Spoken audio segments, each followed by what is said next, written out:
Du dimanche 20 au vendredi 25 octobre 2019, le comité d'experts mis en place à la suite du dialogue politique initié par le chef de l'État au Palais des Congrès a travaillé et a remis vendredi dernier son rapport au président de la République. Avec ce rapport, dont les formulations techniques seront certainement soumises aux députés de la 8e législature, peut-on s'attendre à une sortie de crise née de la dernière législative au Bénin, législative tenue, on le rappelle, le 28 avril 2019.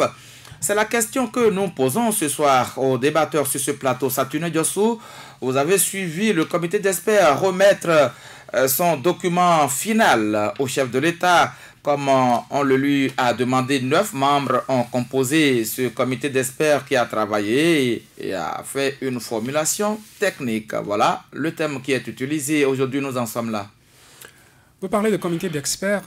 S'il m'était donné d'opiner sur cette appellation de ce comité, oui, il y a quelques experts qui le composent, mais dans la majorité, la plupart des membres de ce comité sont des gens qui ont participé au vote de ces lois qui ont causé du tort aux Béninois, qui nous ont entraînés dans ce que vous savez à l'issue des dernières législatives.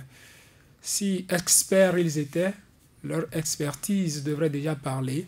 Quand on votait le code électoral, la charte des partis politiques, et leur expertise allait leur permettre de voir loin et de savoir que ces textes qu'ils avaient votés, qu'ils mettaient à la disposition de notre pays pour usage, étaient des textes qui contenaient des dispositions qui nous amèneraient dans des situations déplorables. Et ça n'a pas raté. Donc les appeler comité d'experts, pour moi, avec la composition, c'est déjà abusif.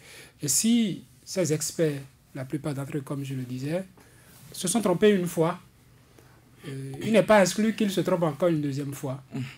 Et je pense que même à la lecture du rapport qui a été déposé au président de la République, on peut déjà s'attendre à ce que les prochaines échéances ne soient pas de tout calme, pour ainsi dire.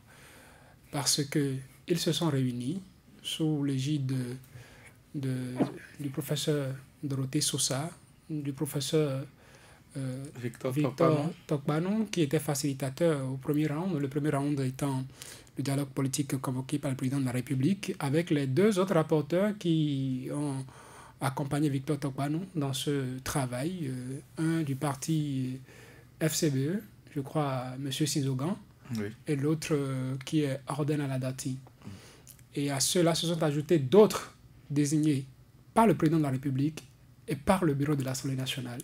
C'est-à-dire que d'abord, ce comité est composé plus de personnes partageant les idéaux du président de la République, ayant porté les projets chers au président de la République jusqu'ici, ayant porté ce code électoral que nous avons connu, cette charte des partis politiques que nous avons connue, et que s'il fallait trouver parmi eux quelqu'un de l'opposition, s'il était admis de le classer dans le rang des opposants, Luc Sinzogan, ça va être Luc Sinzogan du parti Foscori pour Bénin Émergent. Même s'il était opposant bon teint, je ne pense pas que l'hirondelle qu'il est pourrait faire le printemps. Je m'en tiens aux conclusions déposées au président de la République. Sur notre plateau, quand il avait été invité, il y a, je crois, 2 dimanches déjà, Parfait Aoyo, que nous attendions ce soir, nous confiait, s'agissant par exemple de la question du parrainage, que c'est vers la fin des travaux qu'un parti politique, un membre de parti politique soutenant le président de la République a jeté la préoccupation comme quoi il faut un parrainage que pour l'élection présidentielle désormais, que les candidats puissent avoir la signature d'élus communaux, en tout cas selon la formule qui sera retenue.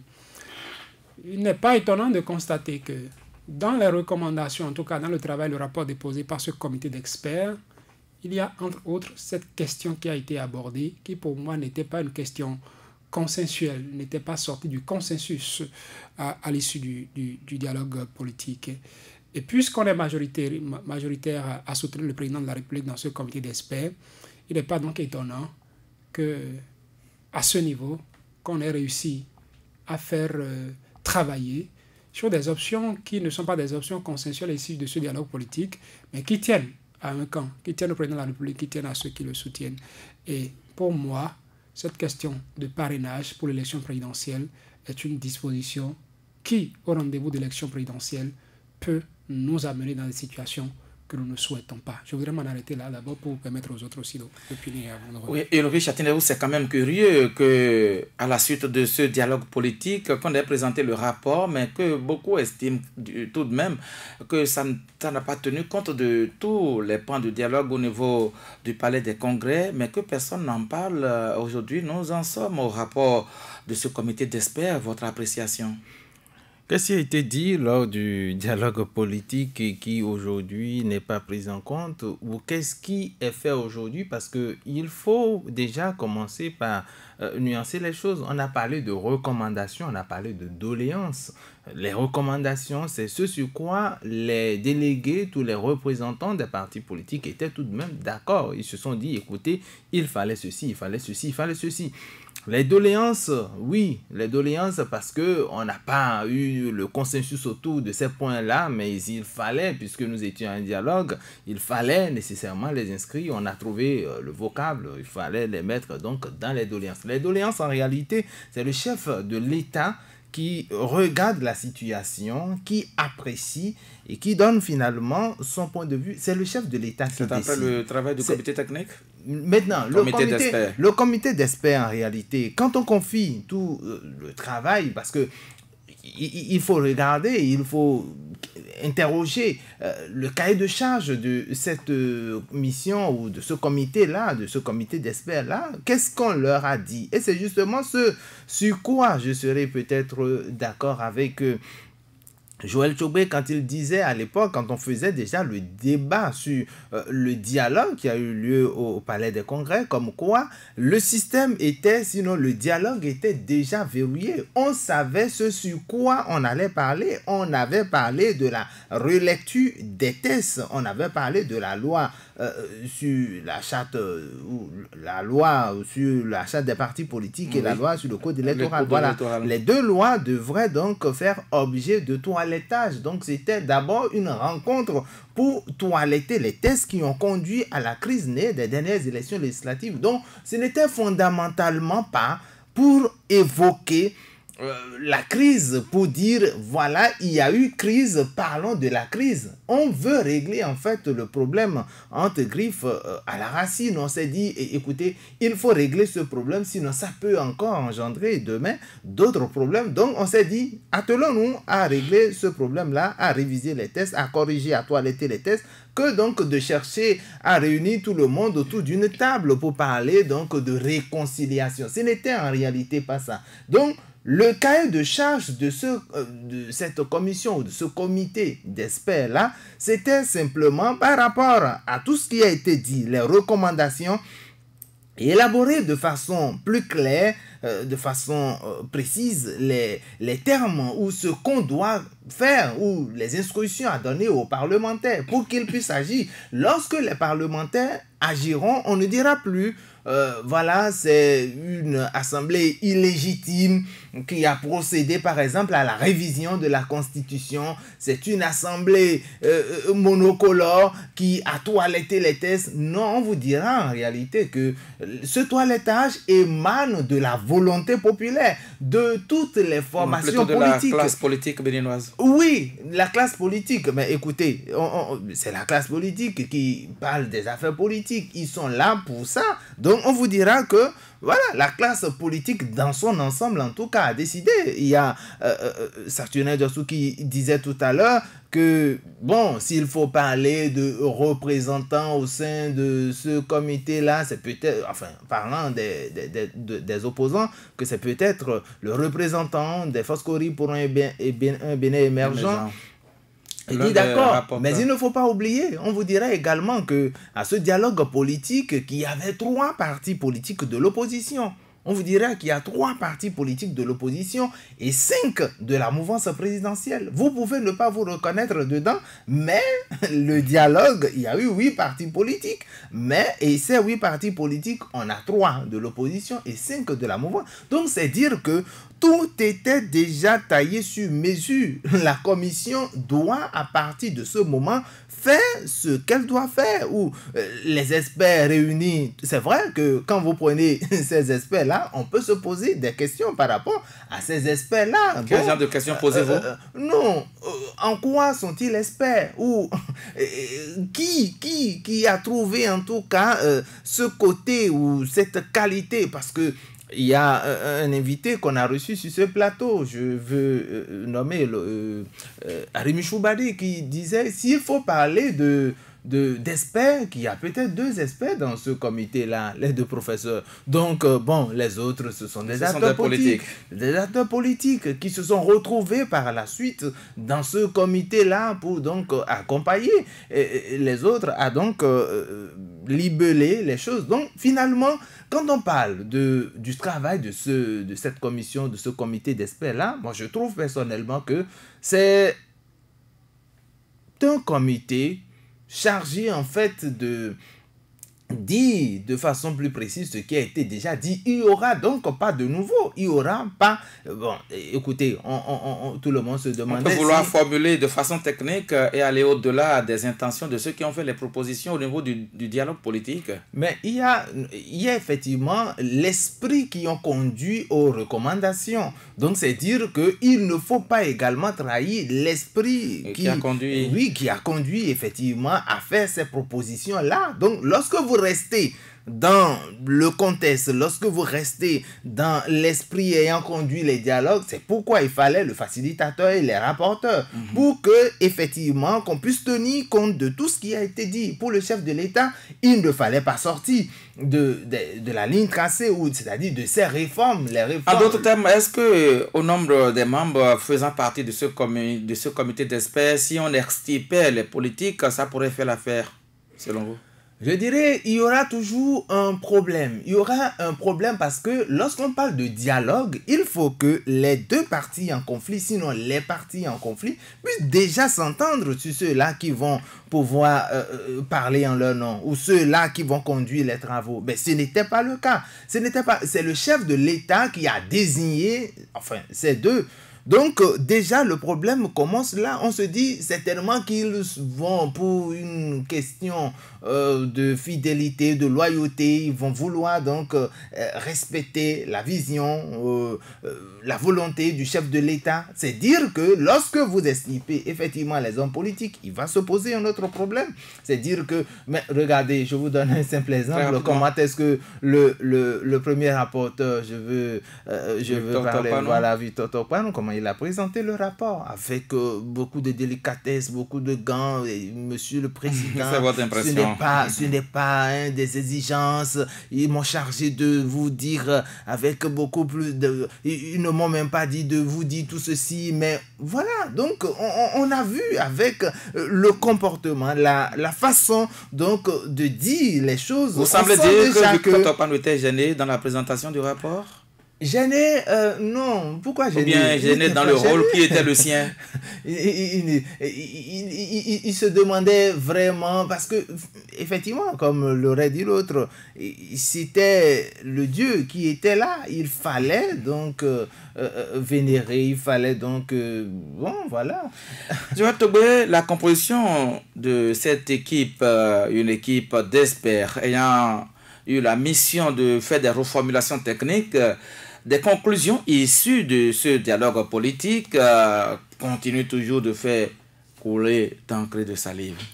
Moi, je dirais qu'il savait couler d'encre de salive, ça veut dire que les acteurs politiques sont allés donc en tourisme au palais des congrès. Mais c'est pas moi, ces acteurs politiques. Moi, je n'ai pas à pleurer donc à leur place. Ce sont eux qui sont rassemblés au palais des congrès, qui ont discuté des questions essentielles, en tout cas celles qui paraissaient essentielles, et ils ont fait des recommandations aujourd'hui, et le chef de l'État leur avait promis un comité d'experts pour traduire techniquement ces recommandations dans les textes de loi avec l'accompagnement du Parlement.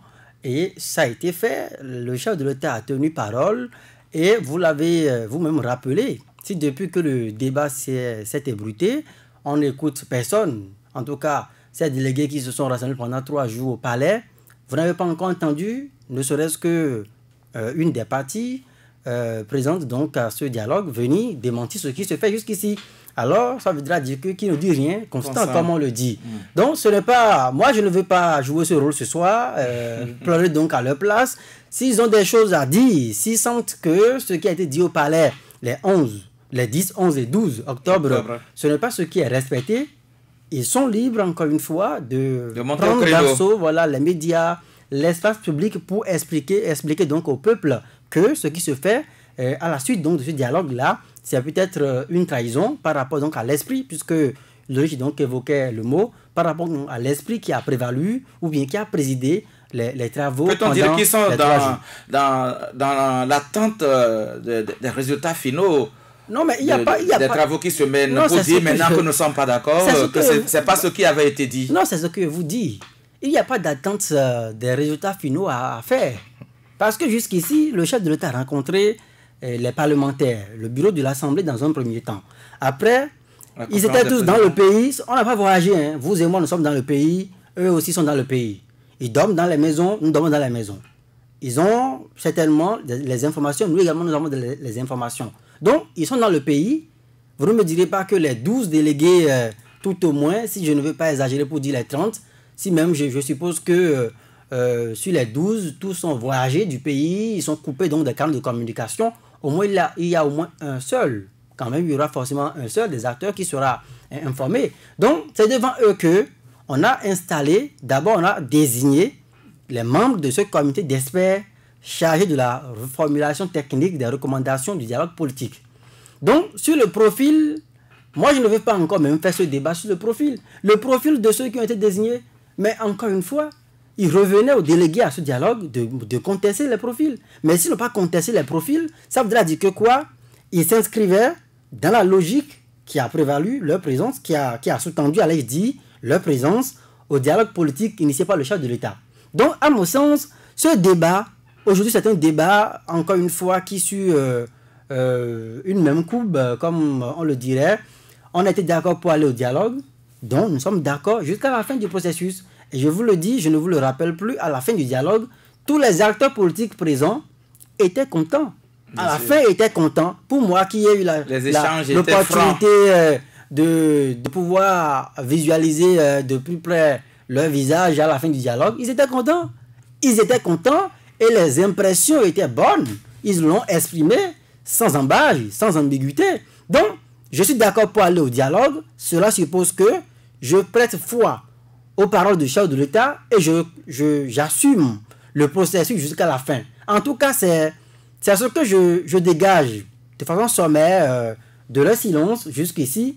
Et tout se passe comme si ils revenaient aux médias, de tout le temps faire le débat à leur place, de tout le temps dire mais qu'est-ce qui se passe pour que vous ne puissiez pas réagir. Parce que dans ce débat, les forces qui ont fait leur dialogue au chant d'oiseau ne se reconnaîtront jamais dans ce qui a été fait. Parce que la base a été faussée selon eux. Oui. Donc, ces acteurs... Et la DEI qui a d'ailleurs posé des préalables que personne n'a respecté, raison pour laquelle ce parti n'était pas au dialogue. Oui, donc la DEI aussi ne se reconnaîtra jamais à travers ce qui se fait. C'est une démarche unijambiste qui est engagée, en tout cas qui rassemble jusqu'ici ces partis ayant une existence légale, même si, au fond, pour moi, ce qui se passe jusqu'ici, moi je reste encore dans l'espérance de ce que on finira forcément par convoquer un grand dialogue national pour inclure. Vous en êtes sûr? Tout le monde. Moi je pense que c'est la voie du salut. C'est la voie du salut. À part donc ces 3 jours, les 10, 11 et 12 octobre, a sorti donc des recommandations. Finalement, le comité d'experts fait le rapport. De toutes les façons, si on va jusqu'au bout, et vous avez suivi dernièrement encore le clergé, qui parle encore de l'ouverture d'esprit qu'il présente à avoir organisé aujourd'hui un dialogue national inclusif. Donc cela voudra dire que même dans le camp du pouvoir, je suis presque convaincu que eux-mêmes savent que laisser sur lequel une certaine partie du pays évoluer. Au bout du processus, il y aura toujours donc des frustrations. Mais je vais finir sur la question en disant que, encore une fois, les acteurs politiques qui ont fait le dialogue, ce sont eux qui, certainement, peut-être, ont créé l'ouverture, se sont piégés eux-mêmes. Parce que, encore une fois, je l'ai toujours rappelé, le chef de l'État en convoquant son dialogue politique à lui avait verrouillé déjà le débat. Vous pensez? Avait déjà verrouillé le débat en disant... Il s'agit de la charte des partis politiques et du code électoral. Mais le comité est allé au-delà. Non, ce n'est pas le comité. C'est là, je suis désolé. Ce n'est pas le comité. C'est les délégués eux-mêmes qui ont soulevé des questions diverses, qui n'ont pas voulu se contenter de ce que le chef de l'État a demandé et qui ont voulu aller dans tous les sens. Mais si on est dans la recherche de la paix après ces élections législatives du 28 avril, il faut bien aller au-delà de cette question pour que la paix soit véritablement retrouvée. Maintenant qu'ils sont allés au-delà de ce que le chef a demandé et que le chef profite de ce qu'ils ont demandé pour installer un comité. Et le comité ayant pris le rapport transmis par le chef de l'État, constate que dans ce rapport, dans la synthèse donc des rapports, il y a forcément, au-delà donc des deux lois qu'on devait retoucher au sein du chef de l'État, il y a eu des mesures diverses, des recommandations, des doléances. Et c'est en voulant donner corps à ces demandes diverses que nous sommes allés sortir ce système de parrainage, que nous sommes allés sortir cette augmentation du nombre de députés qu'on doit désormais avoir 109 députés au lieu de 83 actuellement. Oui. On sait qu'il faut forcément aller réviser la Constitution aujourd'hui pour avoir des élections générales. Donc, le chef de l'État, aujourd'hui, moi, je ne pense pas que, en tout cas officiellement, il ne pourra pas l'assumer. Parce que vous ne l'avez jamais entendu appeler ces délégués à parler donc de l'élection générale. On vous dit dialogue politique, et celui qui convoque le dialogue vous dit parlez des deux textes de loi. Mais bon sang, vous êtes allé chercher donc tout, vous avez mis donc tout dans le rapport. Maintenant, ça laisse une ouverture à celui qui reçoit le rapport de les transférer, puisque ce n'est plus lui, c'est vous qui avez donc agrégé à cette demande à lui d'autres points. Il est libre maintenant de demander qu'on puisse donner corps. Et il se fait qu'en voulant donner corps à cette demande diverse, on va retoucher la Constitution. Donc, si ce n'est pas une entente peut-être tacite qui a été obtenue à l'occasion de ce dialogue politique organisé les 10, 11 et 12, pour finalement laisser... je vais le dire comme ça, la brèche ouverte pour activer encore une fois les instincts de réforme qui ont toujours échoué par le passé. Je pense que, encore une fois, moi je ne veux pas pleurer à leur place. Ce sont eux qui ont créé donc l'ouverture et le comité n'a fait que faire le travail en fonction donc du rapport qu'il a reçu. Et s'il y a malaise, c'est la classe politique tout entière, en tout cas celle qui s'est retrouvée, les 10, 11 et 12, et qui est encore silencieuse jusqu'à présent. Il faut préciser. On parlait des congrès. Donc cette classe politique-là, voilà, c'est cette classe politique-là aujourd'hui qui devra l'assumer. Et ça n'engage pas, à mon sens, d'autres personnes. Satoune Diossou, ce comité d'experts a travaillé, on le rappelle encore, selon un calendrier qu'il s'est donné. Je vais lire une petite partie de ce rapport déposé au chef de l'État. On a dit, suite à la lecture du synthèse du rapport du dialogue politique, un débat général a permis au comité de déterminer la méthodologie des travaux. Il s'agit de prendre chacune des recommandations et d'en dégager les mesures législatives et réglementaires qu'elle appelle, de formuler techniquement les dites mesures et de joindre au rapport, en troisième point, des travaux, les avant-projets de textes élaborés à l'occasion. Et on a dit que le comité a aussi procédé à une revue documentaire portant, entre autres, sur la Constitution de la République du Bénin, la charte des partis politiques, le code électoral, le statut de l'opposition, les tests similaires des pays de la sous-région, et divers documents dont ceux relatifs au dernier recensement général de la population et de l'habitat. Tout un calendrier que le comité s'est donné, et le comité qui a travaillé du 20 au 25 octobre et qui a pondu son rapport dont vous avez également pris connaissance, même si c'est un rapport de plusieurs pages, 48 pages, il faut le rappeler. Plusieurs articles contenus dans le code électoral et la charte des partis politiques ont été retouchés par ce comité d'experts. Moi, je ne voudrais pas m'appesantir sur le calendrier parce que, quels que soient ceux qui se réuniront, il y aura toujours un calendrier pour travailler. 48 pages. Il y aura même le nombre de pages. C'est nous qui voulons l'information, on ne devrait pas être fatigué de lire, même si c'est des centaines de pages, même si c'est une thèse de doctorat, on doit pouvoir lire le document qui a été produit. Je disais que d'abord, je ne voudrais pas me fier au calendrier parce que, quels que soient ceux qui se réuniront, il y aura toujours un calendrier, il y aura toujours une méthode de travail, il y aura des revues documentaires. Et là-dessus, je le dis ainsi, je plains Victor Tokpanou, je plains aussi le professeur Dorothée Sosa, parce que d'une manière ou d'une autre, ils devront assumer tout ce que les Béninois diront de ce comité en les incluant dedans. Parce que de plus près à les voir, ils ne sont que deux. Quelqu'un l'a déjà dit, les deux experts véritables qui se retrouvent dans le lot. Les autres, c'est des politiciens. Et leur rôle pour moi, depuis le dialogue jusqu'aux travaux au sein de ce comité d'experts, ce n'est pas de s'imposer à ceux-là qui se sont réunis, qui ont fait le dialogue, qui ont dégagé des recommandations, qui devront se retrouver maintenant. Vous devrez vous les aider à décliner ce qu'ils ont voulu. Qui n'est pas de votre volonté, vous. Un rapporteur, c'est quoi? Il l'entend. Pour ainsi dire, c'est le secrétaire. Il écoute et rapporte. Il rapporte. S'il a l'opportunité de glisser un, deux mots, il glissera un, deux mots. Quand il sort de là, il se retrouve, Victor Tokpanou et l'autre, le professeur Dorothée Sosa, parmi un comité dit d'experts, eux, anciens gardes des Sceaux, étant au fait de questions de droit, dans un lot de 7 politiciens, à supposer même qu'ils aient une voix qui s'imposerait et qui est mésentente entre eux, il fallait parler.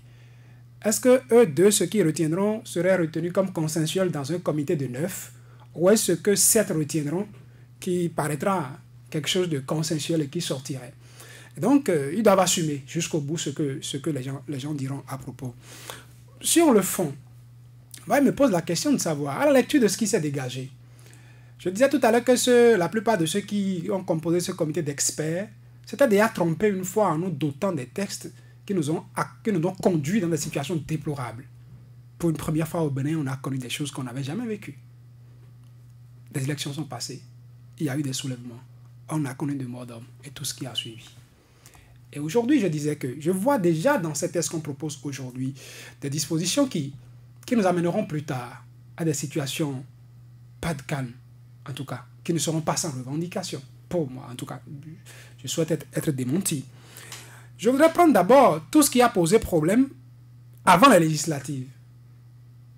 C'était déjà quoi le débat qui a commencé? À l'Assemblée nationale, lorsque on a parlé de caution, 249 millions, 250 millions, les organisations de la société civile se sont levées pour dire attention, c'est mettre l'argent comme critère d'éligibilité, comme faculté à avoir pour prétendre diriger ce pays. Ce n'est pas bien. Malgré tout ce que l'organisation de la société civile, les politiciens ne partageant pas les mêmes convictions que le pouvoir en place, la mouvance, malgré tout ce qu'ils ont eu à dire, nous sommes allés à l'Assemblée nationale et les députés ont voté cette caution. Le pouvoir de l'argent. Le pouvoir de l'argent. On célébrait le pouvoir de l'argent. On s'attendrait à ce que, quand nous sommes allés aux législatives et nous sommes revenus, que cela fasse partie des dispositions auxquelles les acteurs politiques réfléchiront. Ils sont sortis du palais des congrès sans parler de la caution. On a connu un comité d'experts qui n'a non plus parlé de la caution. Autre disposition qui a posé problème. Ça, ce n'était pas dans le code électoral. On attend peut-être la présidentielle de 2021 pour voir que cela va poser problème avant de revenir s'asseoir encore. Bon, à supposer même que ça ne pose problème. Autre disposition qui avait posé problème, c'était quoi? Le code électoral a dit quitus fiscal. Tout le monde a applaudi. C'est une avancée. Il s'est fait qu'en marge du code électoral, il y a un texte sorti du gouvernement qui a ramené le pouvoir de délivrance du code électoral dans les mains du quitus fiscal dans les mains du directeur général des impôts et de son adjoint. Oui. Ça, ce n'était pas dans le code électoral ou ce n'est pas dans le code électoral. C'est une disposition prise par le gouvernement pour dire désormais le quitus fiscal devra porter telle signature, sinon ce n'est pas valable. Ça a été contesté. Ça a été dénoncé comme étant un acte qui pourrait amener à des contestations. Et quand on est en période électorale et on parle de contestation, on sait où ça pourrait nous amener. Ça n'a pas raté, nous sommes allés aux législatives dernières. Il y a des gens qui ont voulu avoir leurs quitus fiscaux, qui ont déposé les dossiers, qui ont dit avoir répondu à toutes les exigences des impôts, mais qui n'ont pas eu le quitus fiscal. Interpellé, Jean-Baptiste Elias nous dira que le directeur général des impôts n'a pas cru devoir aller plus loin que de décliner son identité quand il était en face de lui, pour savoir les raisons pour lesquelles des citoyens ont demandé leur quitus n'ont pas obtenu. Mais au-delà de cette disposition qui a créé problème, est-ce que vous vous rendez compte? Je ne sais pas si les gens, beaucoup ont déjà fini de lire le rapport de ce comité d'experts. Dans ce qui a proposé comme article à venir dans le code proposé, dans ce qui sera relu, on a introduit dans le code le directeur général comme celui-là qui devra délivrer le quitus fiscal. C'est lui qui se charge du fixe au Bénin. Ça, ce n'était pas dans le code électoral. Le code électoral n'avait pas dit que c'est le directeur général qui le ferait. C'est après, en tout cas ou avant, où le gouvernement a dit le quitus fiscal sera délivré par le directeur général des impôts ou de son adjoint. Comme pour parfaire ce que le gouvernement a commencé, on est allé maintenant, on propose maintenant que dans le code électoral, il y ait la mention directeur général. La traçabilité désormais. Je voudrais me permettre de vous lire un article nouveau proposé dans le prochain code électoral qui mentionne clairement ceci.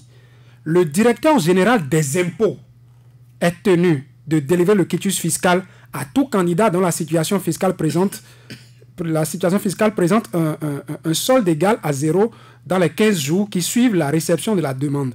Le refus de délivrance du quitus fiscal doit être motivé et indiqué en une seule fois le détail des impôts non payés. Sommes-nous en train d'arranger la situation ou sommes-nous en train de la déranger? Si quelque chose qui a posé problème pour les législatives, qui n'est pas contenu dans le code électoral, qu'on devrait pouvoir régler, on prend ce problème-là, qui était en dehors du code électoral, et on va maintenant l'incruster dans le code électoral.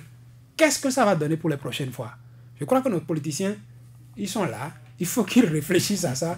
Parce que, Joël disait, notre rôle de journaliste nous amène parfois à analyser, à faire des analyses qu'en principe les politiciens devraient faire. On attendait quelqu'un sur le plateau qui n'est pas arrivé. Je ne lui jette pas le tort. Mais le pays appartient à nous tous parce que quand ça pète, c'est le Béninois qui paie, je sais pas, ce calme dans lequel il doit rester, dont il a besoin pour vaquer à ses occupations. Ça c'est le code, le code électoral, le quitus fiscal, autre disposition qui avait créé de problèmes. Alinéa 4, article 242, je crois, du code électoral, où on disait qu'il faut avoir 10% au plan national, où c'était contesté. On n'a peut-être pas connu ça parce qu'il y a des partis qui sont retrouvés à l'Assemblée nationale aujourd'hui qui ont largement, ou qui auraient largement dépassé ce seuil. Où on dit que dans une circonscription électorale, les citoyens ne peuvent pas avoir voté pour Joël, pour la liste de Joël. Et sur 4 sièges, on va se rendre compte que dans la circonscription électorale, la liste de Joël a 3 sièges. Et parce que la liste de Joël n'a pas 10% au plan national, on viendra imposer aux citoyens de cette circonscription électorale la liste de Ulrich, qui a à peine 2000 députés, qui était en ballottage et qui a fini par avoir un siège à l'Assemblée nationale. Parce que son parti a travaillé mieux ailleurs. Parce que son parti a travaillé mieux ailleurs. Les gens de cette circonscription devront se contenter des personnes pour qui ils n'ont pas voté. Et le PRD fait partie des partis qui ont souligné ça. La dernière fois, Parfait Oyo sur nos plateaux a eu à dire il faut trouver un autre mécanisme pour avoir les 10%. On peut ramener les 10% au niveau de la circonscription électorale pour dire, dans telle circonscription électorale, pour avoir de sièges dans la circonscription, il faut avoir 10% et non au plan national. Qu'est-ce que le comité d'experts nous a ressorti? Le comité d'experts nous a ressorti les 10% au plan national. Oui. Et a d'ailleurs dit dans le rapport après le dialogue du Palais des Congrès que c'est devenu une situation consensuelle. Et puis ça passe. Peut-être que le monsieur du PRD serait sur le plateau. Il aurait relevé. Les acteurs politiques étaient allés au Palais des Congrès dans l'espoir aussi d'avoir un financement public des partis politiques. Ça faisait partie de leur engouement. Oui, il faut financer les partis politiques. Il faut pour que déjà, quand on va voter le test, cela s'applique aux partis régulièrement enregistrés. Et ils sont sortis de là. Je ne sais pas s'ils ont déjà lu le rapport déposé par le comité d'experts, parce que dans ce rapport déposé, ce n'est plus tous les partis politiques enregistrés qui auront droit à ce financement. Il est dit dans le test que ça va être réparti au prorata du nombre d'élus présents à l'Assemblée nationale. Cela voudra dire quoi? Si, à l'étape actuelle des choses, sauf erreur de ma part, si on doit financer publiquement les partis politiques, il n'y a que l'Union progressiste et le Bloc républicain qui auront un financement public des partis politiques. Le PRD n'en aura pas. À l'étape actuelle. FCPE n'en aura pas. En tout cas, tous les partis qui ne sont pas à l'Assemblée nationale. Parce qu'on a dit au prorata de députés. Vous n'avez pas de députés à l'Assemblée nationale. Vous voulez le financement des partis politiques. Pourquoi? En quoi on aura avancé? En quoi la sortie du palais des congrès nous aura avancé sur cela? Le statut de l'opposition, on en parle. Puisqu'on a dit qu'il faut l'avoir. Ça fait partie des tests qui sont proposés pour retouche. Je suis lent, je le sais. Ah oui. Je vois le statut de l'opposition. En fait, je vais demander à Benoît seulement d'aller l'idéal, le statut de la loi portant statut de l'opposition, je crois qu'il date de 2002. Cette loi existe déjà, de 2002. Et pour moi, l'actuel texte qui est proposé en relecture à l'Assemblée nationale ne nous avance en rien. Au contraire, pour moi, l'autre statut nous avance en beaucoup. Parce que dans l'autre statut, c'est vrai, comme dans celui-ci qui est proposé, il est décliné les conditions qu'il faut remplir pour être chef de file de l'opposition. Il y a 3 conditions. Soit vous êtes président, en tout cas en tête d'un parti qui a à lui seul un groupe parlementaire à l'Assemblée nationale, soit vous êtes en tête d'un groupe de partis de l'opposition, qui anime la vie politique nationale. Qui a lui seul, le groupe de partis à lui seul, a un groupe parlementaire à l'Assemblée nationale.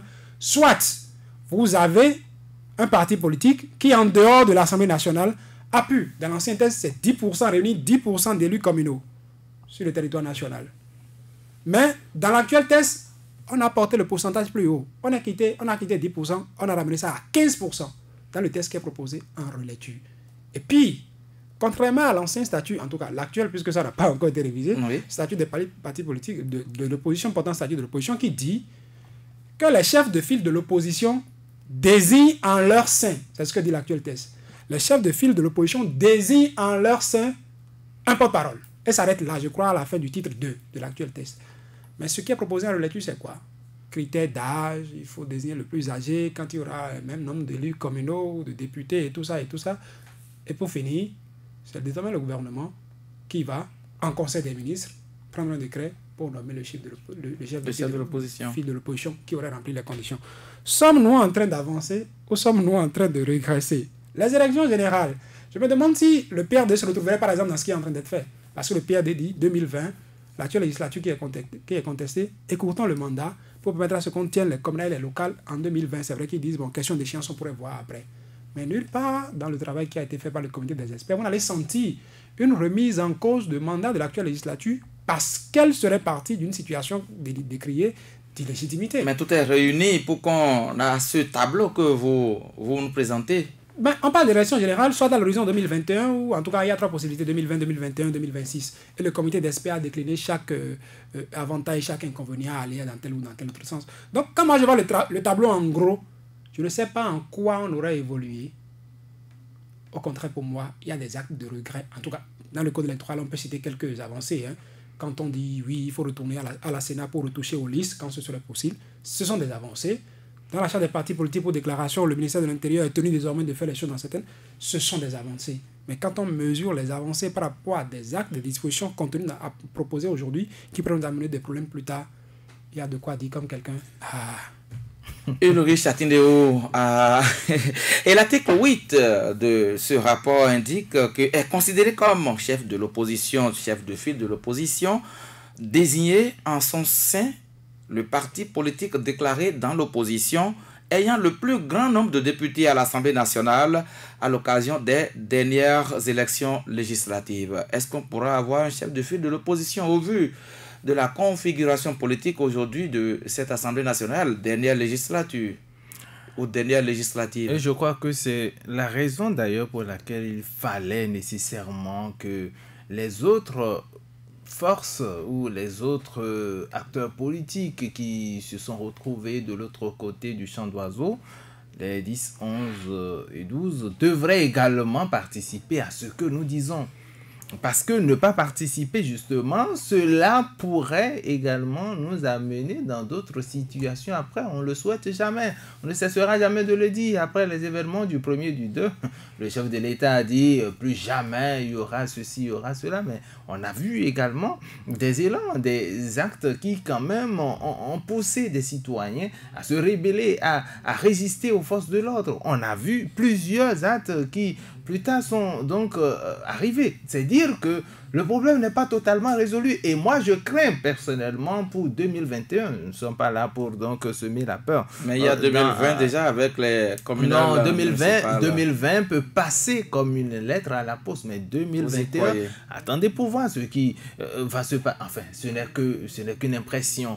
Mais lorsque je reviens rapidement sur les propos de Sartunin, c'est vrai, il a ramassé de ce rapport. Tout à fait. Quand il prend par exemple la question des 250 millions, c'est vrai que c'est la caution qu'on impose parce que les acteurs politiques, c'est des gens qui sont déjà dans le vécu, ils sont sur le terrain, ils sont dans le factuel, ils savent combien pratiquement ils dépensent quand on parle de 2,5 milliards pour les campagnes et qu'il faut nécessairement le dixième, donc les 10% pour la caution.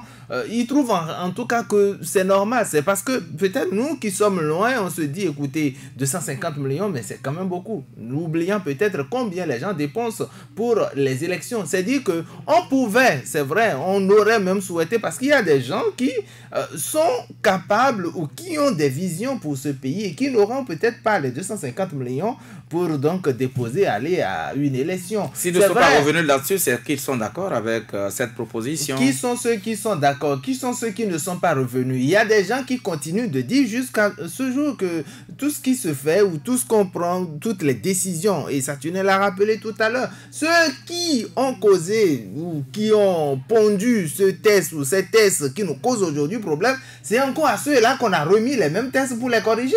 Donc ceux qui hier étaient contre ou ont contesté, ont dit non, on ne peut pas voter ces tests en l'état, il faut les amender. Ceux-là aujourd'hui ne sont pas oubliés et c'est malheureux. Il fallait prendre en compte tous les points de vue, ou c'est-à-dire les réflexions de toutes les chapelles politiques, mais c'est pas ce qui se passe aujourd'hui et il faut avoir le courage de le dire, même s'il faut reconnaître que bon, à des niveaux donnés ou à des moments donnés, il y a eu des avancées. Mais le problème même du quitus fiscal, lorsqu'on y revient, mais les gens ont dit, mais même si vous confisquez, ou enfin, je choisis le mot confisquer, ou enfin, lorsque vous donnez la possibilité à un individu ou au directeur général seul, donc, de délivrer le certificat, le quitus fiscal et son adjoint, d'accord?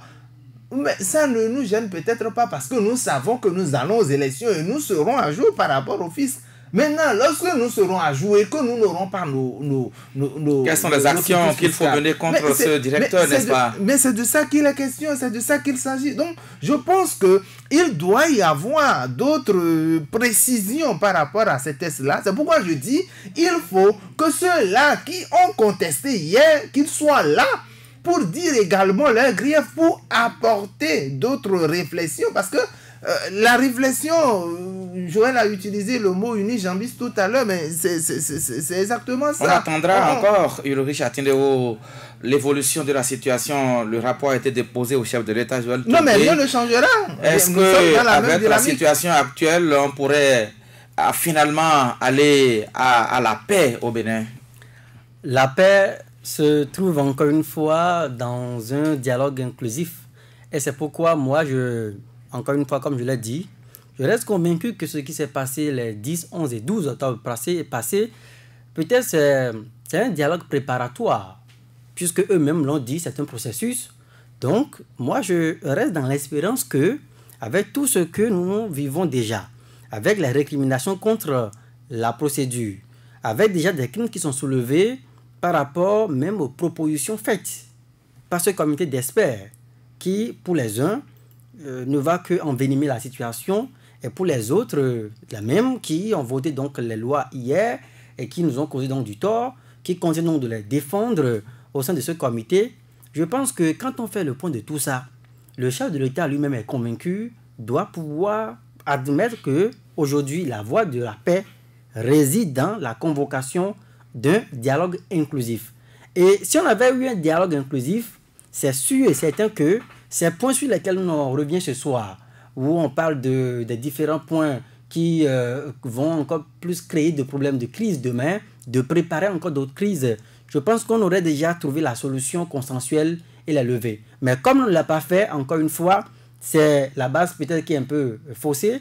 Et comme c'est un processus, j'espère qu'avant d'aboutir à l'adoption de ces différentes lois proposées, modifiées et tout, et y compris même la révision de la Constitution, qui pour moi ne devrait pas être laissée au seul main des politiciens, parce qu'en 90, nous étions tous, si on était 10 millions de personnes, je vais dire que c'est les 10 millions représentés au palais, à l'hôtel Abidjan. Au nom de quoi, pour ouvrir une porte qu'on a été ensemble fabriquer, pourquoi est-ce que vous nous excluez et vous voulez vous enchambrer pour l'ouvrir vous seul? Donc, pour moi, je pense que même si c'est une révision chirurgicale qui concerne des aspects clés pour régler des problèmes politiques, je pense qu'il faut associer à cette question sensible l'ensemble des populations pour qu'on puisse avoir la paix. Merci à vous, Joël Togbe, merci Saturne Diosso, merci également à Ulrich Tindéo qui était sur ce plateau, merci à vous également, Mohamed Liamedi, et nous vous retrouvons demain pour un autre numéro de cette émission.